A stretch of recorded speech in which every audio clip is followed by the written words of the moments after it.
Satanistlar, ya'ni antikristlar, ularning e'tiqodi islom va nasroniylikda harom qilingan hamma narsani o'ziga halol hisoblashadi va aynan marosimlarida ham mast qiluvchi ichimliklar, giyohvand moddalar ta'sirida bo'lishadi va o'zlarini ruhiy ozod hisoblashadi.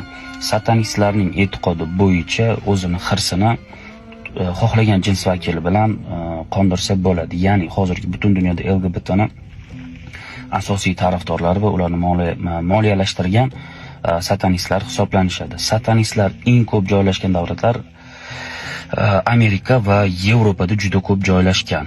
Aynan Amerikada va Angliyada, ya'ni Buyuk Britaniyada shaytoniy cherkovlar bor.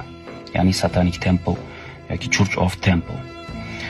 Satanistlarning asosiy maqsadi ular do'zaxga, jannat do'zax borligini biladi va o'zlari xohlab do'zaxga kirishga rozi bo'lganlar va shaytonga e'tiqod qiluvchilar hisoblanadi.